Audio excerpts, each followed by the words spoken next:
సార్వత్రిక ఎన్నికలు చివరి అంకానికి చేరుకున్నాయి. మొత్తం 7 దశల్లో 544 నియోజకవర్గాల్లో ఎన్నికలు నిర్వహించేందుకు షెడ్యూల్ ప్రకటించిన కేంద్ర ఎన్నికల సంఘం ఇప్పటివరకు 6 దశల పోలింగ్ను విజయవంతంగా ముగించింది. జూన్ 1వ తారీఖున జరిగే ఆఖరి విడత పోలింగ్తో సార్వత్రిక ఎన్నికల సమరం ముగుస్తుంది.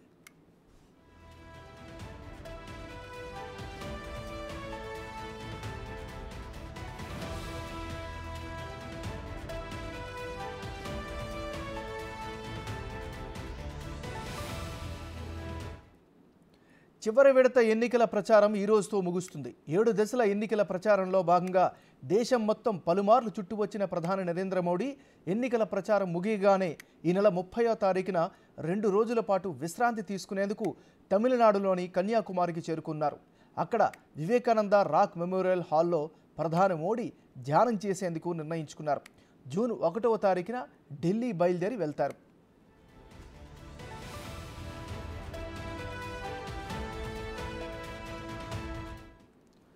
కేంద్ర హోంమంత్రి అమిత్ షా ఈరోజు ఎన్నికల ప్రచారం ముగియగానే ప్రత్యేక విమానంలో రాత్రికి తిరుమల చేరుకుంటారు.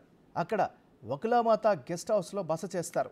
శుక్రవారం ఉదయం 8:30 శ్రీవారి దర్శనం చేసుకుంటారు. అనంతరం మధ్యాహ్నం 12 గంటలకు తిరుపతి నుంచి రాజ్కోట్ బయలుదేరి వెళ్తారని బీజేపీ వర్గాలు తెలిపాయి.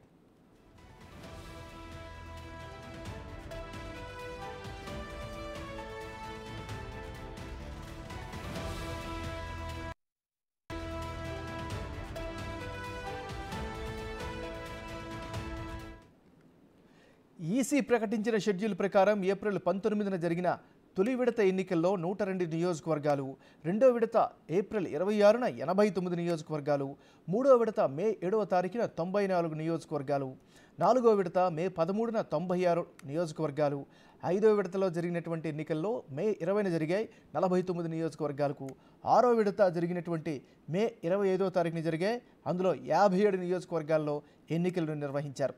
ఆఖరి విడత అయినటువంటి 7వ దశలో మరో 57 నియోజకవర్గాల్లో జూన్ 1వ తారీఖున పోలింగ్ జరుగుతుంది. దీంతో మొత్తం 544 పార్లమెంటు నియోజకవర్గాల్లో పోలింగ్ పూర్తవుతుంది. జూన్ 4న ఫలితాలు విడుదలవుతాయి. ఇప్పటి వరకు జరిగిన 6 విడతల పోలింగ్లో దేశవ్యాప్తంగా 57,72 లక్షల మంది ఓటు హక్కు వినియోగించుకున్నట్లు ఎన్నికల సంఘం ప్రకటించింది.